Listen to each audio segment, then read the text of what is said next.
welcome back. This is Will at Work. I'm Kevin. Broke my tooth. It's a little bit sharp. It's cutting into my tongue. I don't want to go to the dentist just yet because of COVID. I've got my first vaccine shot, and I get the second shot this coming Saturday. So it's probably safe to make an appointment at this point, and I think I will, but yeah, my tongue's a little sore because my tooth it's sharp, unfortunately. So if I sound a little weird, I apologize. It's just because my mouth hurts. I also wanted to make a couple of show notes, and I figured it would probably be good to do that while we're looking at the Nintendo system, because a lot of people will probably watch this one. I am improving. So far in this series, I've probably dropped around $3,000, which sounds insane, considering I'm going through my old consoles and just seeing if they work. One of the larger purchases is that I bought a new camera that I was going to buy anyway. I pushed it forward because the phone camera isn't so bad. Actually, it works pretty good. But I find myself often wanting to use it to look up something really quick, and it's kind of hard when it's on the tripod. Also, this particular tripod, as you've seen in probably past videos, is unstable. It's mostly a selfie stick with a tripod ability, but on the carpet, it's just no good. So I bought a better tripod. I bought a better camera. The camera's not just for this, though, but it will be used for this. I've bought a number of multi-carts for certain systems because historically, and games that are just not multi-carts, just like full game cartridges, because historically I don't collect games. I just collect systems. But you do need to have at least one game for each system so you can test that the system is working, right? And that's not always the case. So I spent a lot of money there. I have some more things coming for that. I have some better lighting coming, etc. So this series is going to improve over time, just so you know. Probably also go to the dentist and fix my mouth at some point, which will be good. Nintendo. Now, speaking of games, at one point I bought this one or another one of these, and I was given a whole bunch of cartridges wrapped in cellophane. I don't collect games, so I gave all of those to, I believe, Sean Baby. If you know who Sean Baby is, he was a friend of mine at one point. I mean, I think we're still probably cool, but he's, he lives on the other side of the country. He was better friends with Eric than he was with me, but we were still friends. And when he was in town, I knew he was into Nintendo because he was doing all that Nintendo stuff on his website. So I gave him a bunch of the NES cartridges that I had, but I kept the Nintendo systems. So we're going to try and see if any of this stuff works. And I have a bunch of different stuff that I kind of wanted to show you. So let me zoom out the tripod a little bit. So this is just your standard insert drop down first Nintendo, as far as I'm aware, not including the Famicom, Nintendo Entertainment System that came out in North America. Let's see if there's anything on the back here. 1985. So it's the copyright. It's 1985 right there. And it's your standard RF switch. But this is mostly clean. It does have a video out. Good on you, Nintendo, for having a video out on your NES. What up? Jeez, you'd ask anybody else in 85 to do something like that. No. No wonder it was the king of consoles. So then we have a second one that I got at a garage sale for $3. Woo! $3. I think it was a garage sale anyway. And same deal. Does it work? That's the point of this show. We're going to find out. So let's see if we've got everything here. And we also have a number of peripherals that we will try. Let's see what we got here. We got a power brick wrapped in cellophane.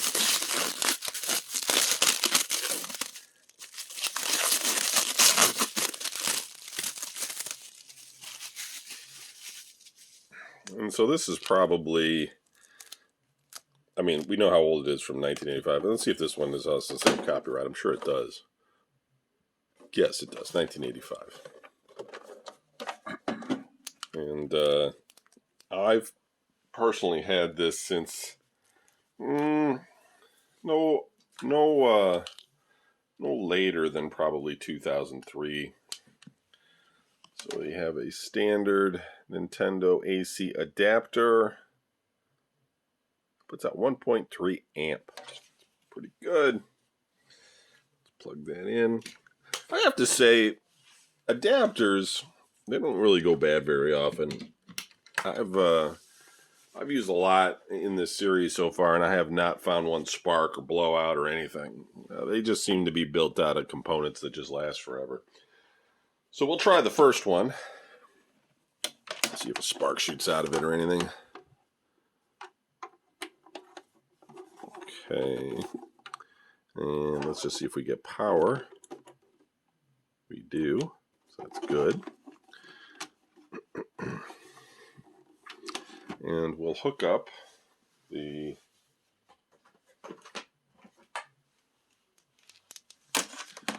video out here. We'll use a red and a green. I know these are the wrong cables, but they still work. These are component cables, and I just have them handy because all the rest of my other cables are connected to the VCR or something else. Red and green. Okay, let's see if that works. Now we need a game, right? So I've got a couple of games, and I think I actually have some. I may have some third-party type stuff, but I have Ultima Exodus and Friday the 13th, Destroy Jason If You Can. And, the funny thing about Friday the 13th is that Nintendo, when the NES was first out, Nintendo was pretty much game for anything that you wanted to release on the console. I mean, there were no porn, anything like that. But, for the most part, if you wanted to be design a game for it, they were cool with that, and they let you do it. There was a lot of advancements when they went to 16-bit in terms of graphics and things. It wasn't significant, but some parent groups were concerned about violence, blood, that kind of thing in games. And Nintendo sort of took a stand with the Super Nintendo system, and they said, we don't want to have any of this bloody stuff. So we're not going to, we're not going to allow a lot of that stuff. And so a lot of games that came out for the Super NES, if they did have that sort of thing, they had different colored blood. They make it green or something so as to make it less violent appearing. It's a bit silly, same animation, different color, but that's just what game companies had to do in order to get around Nintendo's strict rules regarding violence in games. And that's an interesting thing because a lot of games are just they're designed in such a way. Like Friday the 13th is not. It's a game. It's fun. It's whatever. But it's a game where you're killing people at a campground. You know what I mean? And Nintendo would just not want that on their systems today. They wanted to be a family-friendly console system. And it's just kind of pigeonholes Nintendo into a sort of universe where, people, third-party developers didn't want to necessarily develop their game for that console because they were aiming for a specific market, right? I mean, nobody's going to make Carmageddon for the Super NES or something like that. But in later years, especially with GameCube, they had some games, that were more for adults. I think they embraced more of the ESRB rating system at that point. I mean, and then, by the time you got to Wii and Wii U, I mean, you got like Zombie U, you got Dead Space Extraction on the regular Wii. They eventually just, gave in on allowing adult content on their systems. But they, as a company themselves, I know there was Killer Instinct and everything, but that was more rare than Nintendo. I can't think of any games I mean, Conker's Bad Fur Day on the N64, that was pretty much, one of the early versions of a game that was for adults, where Nintendo was starting to shift their ideas. But anyway, I don't want to go on too long about it. But it's just kind of funny to have like a Nintendo game, and then you'd be like Jason Voorhees with a big machete or an axe, I guess he has in his hand there. Yeah, it's funny. All right, so we'll put that in. Now, I know these things are notorious for not working right when you insert and everything, and a lot of people like the top-down autoloaders, and you've got to blow on them, etc. Well, maybe this won't spring into place. So we might have a problem right off the bat.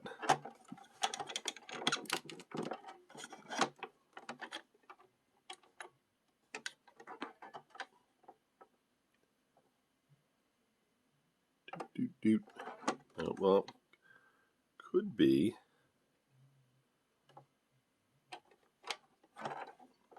Cartridge itself doesn't want to go down. Let's try Ultima.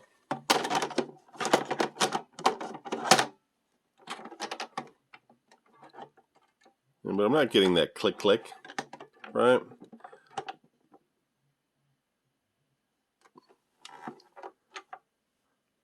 Let's see if we get anything out of this here.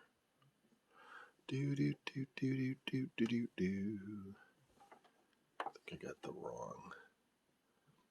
Video's green. Video's green. Yeah, that's not going to go. Okay, so that's not going to go. That's not going to click down.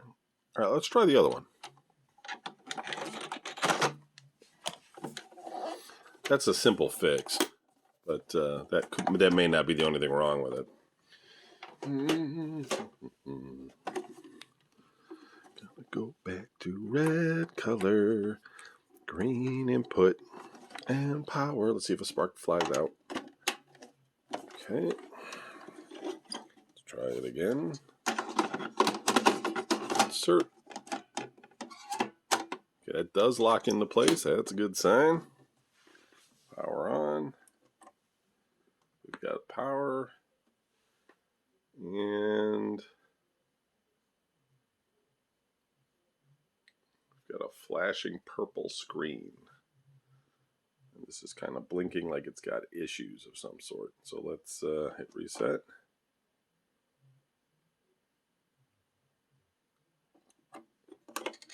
Could be the game. Could be the system. Could be something wrong with the system. That's why we check the game systems on the show.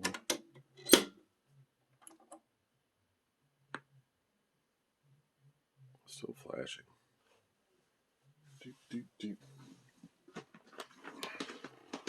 Is it mad that I don't have a controller plugged in? I wouldn't think it's that smart.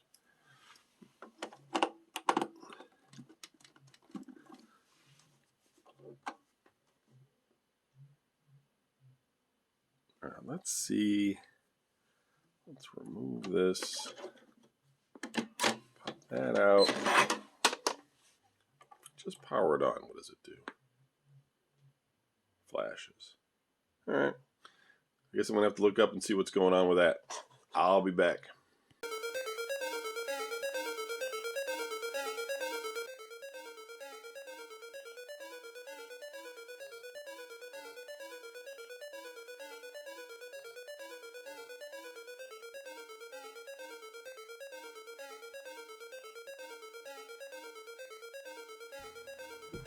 Okay, so it took a little bit there, as is usual with these insert and slot down systems. They can be a little bit difficult to get the cartridge in. I know these cartridges work because I have a number of Hyperkin type deals that take them, and they work fine. Mostly this is just to see if these controls work. So let's try this first gamepad out here that I have. Let's hit start. And, this may not work either. Okay, that worked. It's pushing the wrong button. That helps. Hey, look, it's people's names on here. Matt and Baby 2. Select.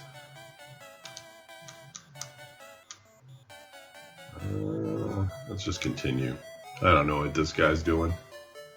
So left, left, left, up, up, up, up, right, right, right, down, down, down. Looks like this controller works okay.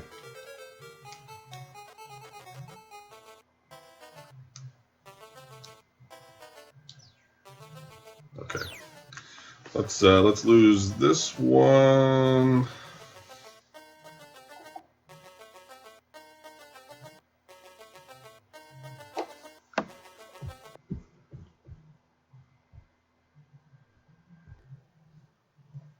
So here we got Friday the 13th. And we'll try this other controller because this one works fine. Friday the 13th. Dun, dun. This controller works okay. Let's try the other one.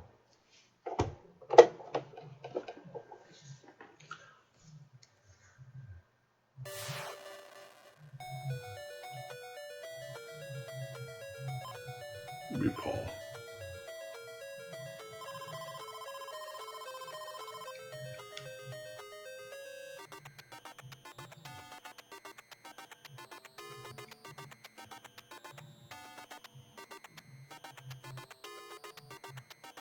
What's going on with this game? Oh, well, I think.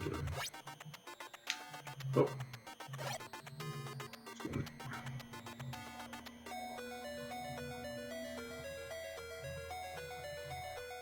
What's going on with this game?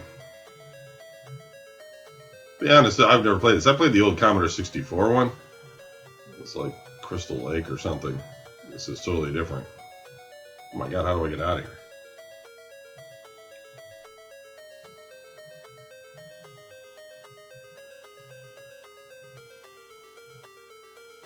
Oh.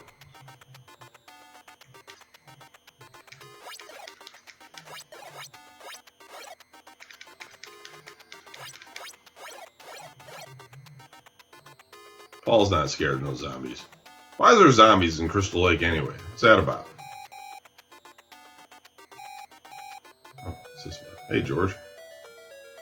What you got going on?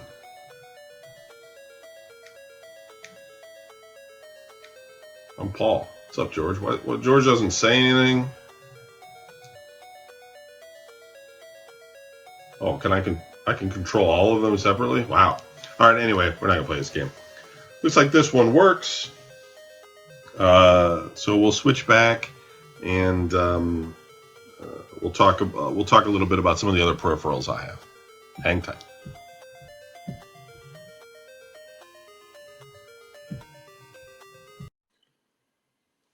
Yeah, I think at some point it'd be nice to have a like a new NES that's untouched kind of thing. But I don't know. I didn't actually have one when I was a young guy, so I'm not as nostalgic about it as other people that are my age. But I wanted to show a couple of the weirder peripherals that came out for it. This is a U-Force. You would open this up, and make the camera tall enough.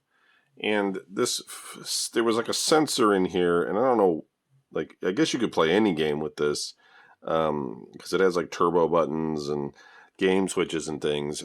But there was a sensor here and a sensor here, and it would sort of detect the way your hands would move over the controller. And so the idea was it was a kind of a motion control thing where it could detect, what you were doing. If you were steering or shooting or something, you could play with your hands. Obviously, it didn't go over well, and it didn't turn into anything. I'm not even sure what this is here.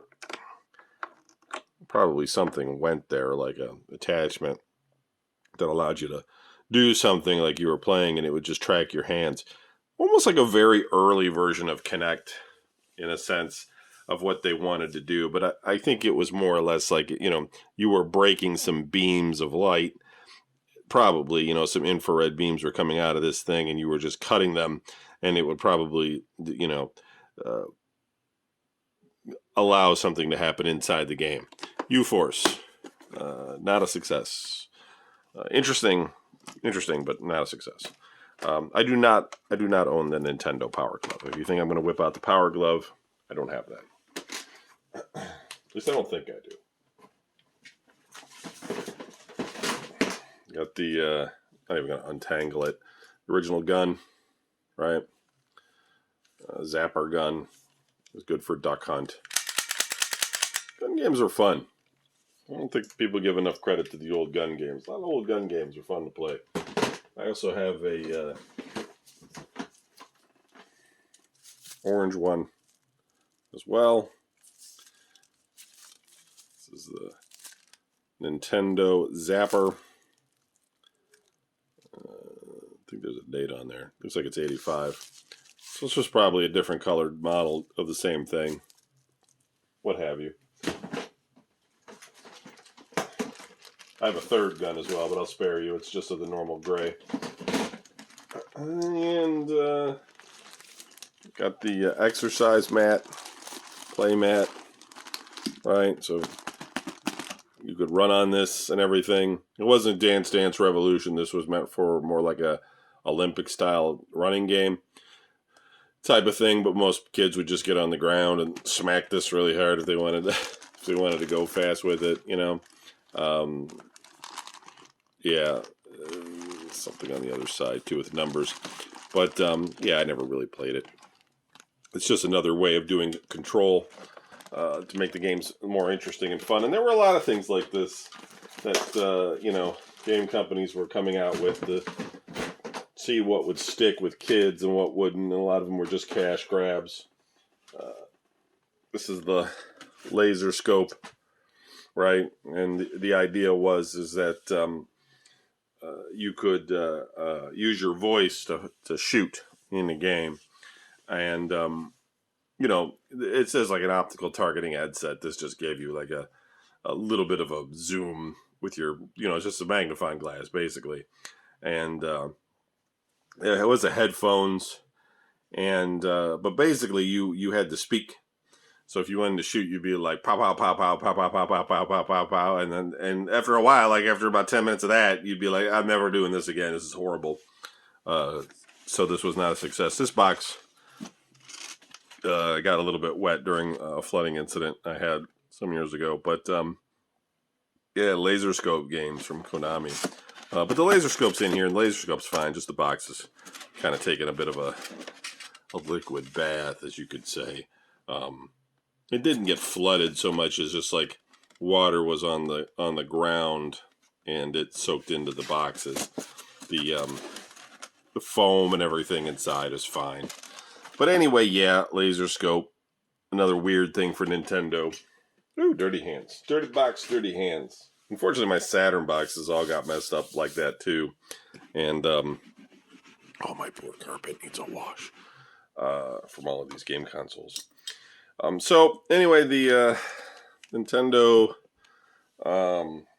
consoles, the one works fine, just needs a little bit of wiggling to get it to go. The other one, I'm going to keep this one Nintendo cartridge up here in case I need it for a clone system later. The other one, I was able to get it to make a display off camera if I held the cartridge down. Both of them needed their cartridge ports cleaned, and I did a little bit of that with some deoxidizer spray and some Q-tip type of things, cleaning sticks. Very dirty cartridge ports. But yeah, that one needs a repair. It needs to be opened up and fix that spring locking mechanism that's in there. I'm not going to do that right now because going back and playing original NESs, I don't know how much desire there is for people to do that. I mean, you could certainly tinker with a lot of the old controllers like I have, which I think is maybe a bit more interesting, you know, and the nostalgia playing with the original NES controller. That's pretty neat. Um, these things were really well built by Nintendo. $2.20 for this controller. But there's a lot of these, newer clone systems that take the cartridges and do a better job, since they're just insert, turn on the power, and they start working. And I realize that in a lot of cases that the OS is emulated and not original like the NES. But I think for the most part, because they're so old in terms of technology, that most emulators do a really good job with NES games, etc. So, I guess they're just saying there's limited interest in going back and playing on the original hardware. But I will say, though, that the good thing about the NES is that it does connect with composite, so it's a lot easier to connect it to an existing system and get up and running and playing. So that's good on Nintendo. Good job, guys.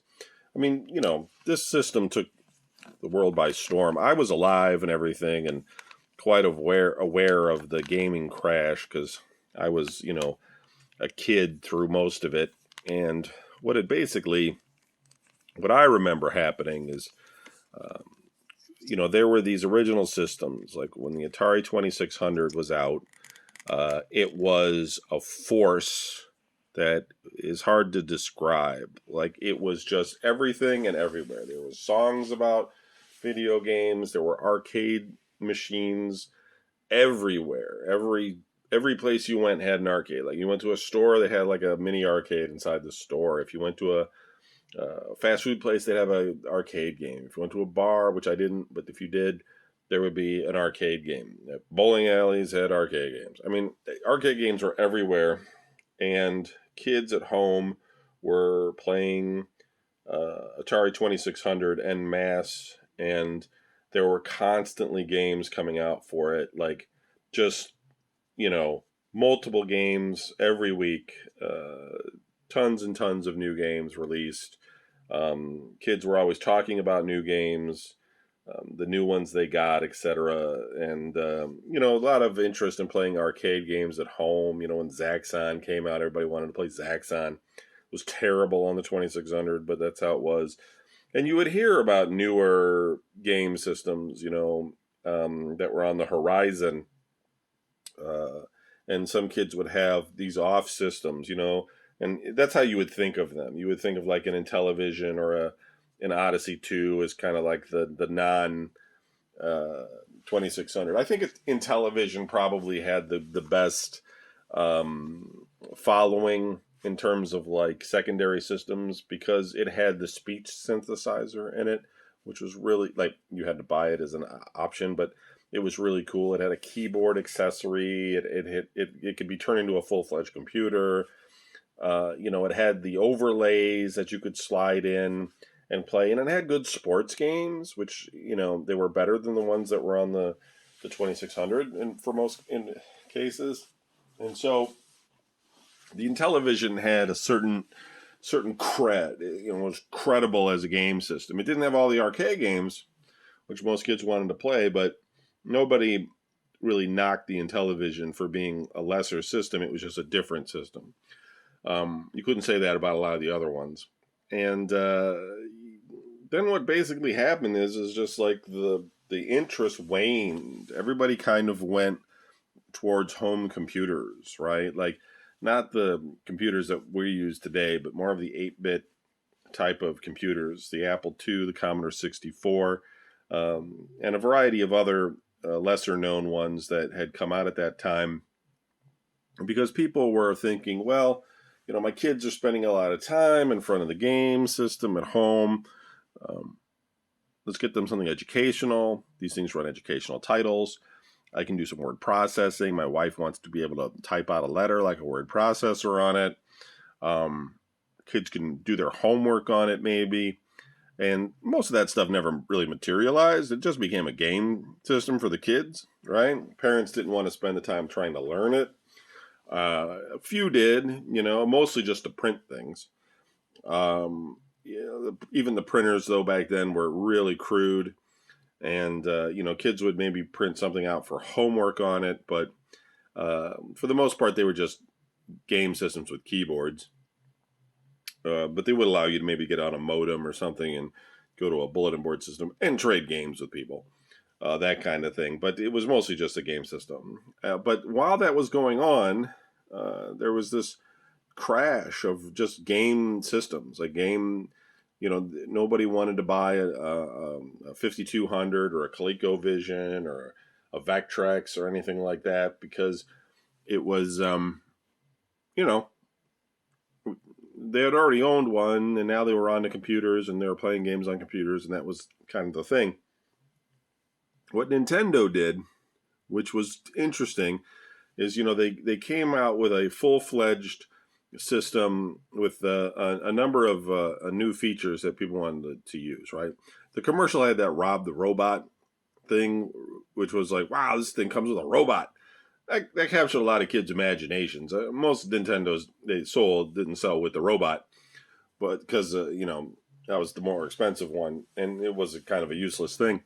But it also had a light gun, right? Which the 2600, I don't know, they just didn't have the light gun. You had all these light gun games with Pong systems, but when you got to the 2600, there was no light gun. And a lot of those other systems didn't have a light gun. I think the Vectrex had a light gun, I think. But anyway, so it had the light gun, but then it had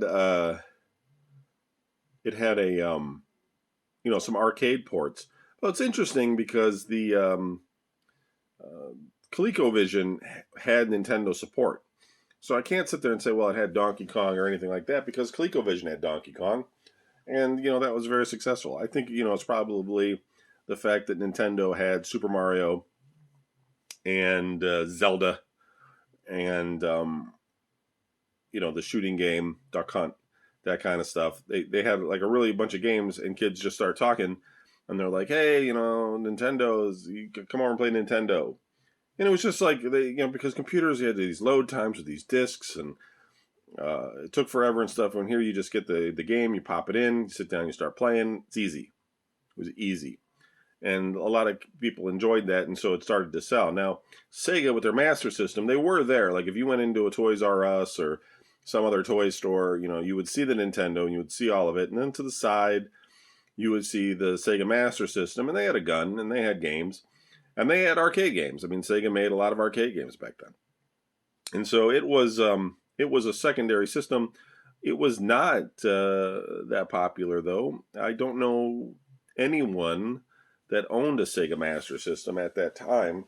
I'm sure some people did, of course. I just personally didn't know anybody that had a Sega Master System. Why have one when you could play NES games? And so that's just kind of how it was. And then, of course, we moved on. But during that video game crash, there was like a few years there where there was just no video game market, in essence. It was all on computers. And that market did exist. People kind of overlook it. A lot of games were out there on store shelves, just in boxes for computers, But in terms of home game consoles, it was kind of a dead thing. So anyway, Nintendo kind of rejuvenated that whole market and recreated the whole console market that we have today. And sadly, they no longer really make a true home TV console. Now they basically have a handheld that can plug into the TV. I would like to see them come out with a home console with some power again one day, but I mean, knowing Nintendo, they'll probably make something that, has dice you roll and strings that you attach to things and cut things with cardboard and all that other junk that they like to do. Certainly a unique company. But anyway, Nintendo Entertainment System. It's just a footnote in history. These work. They're keepers. Bit dirty and obscure, but yep, still work. Thanks for watching. Let's move on to the next one.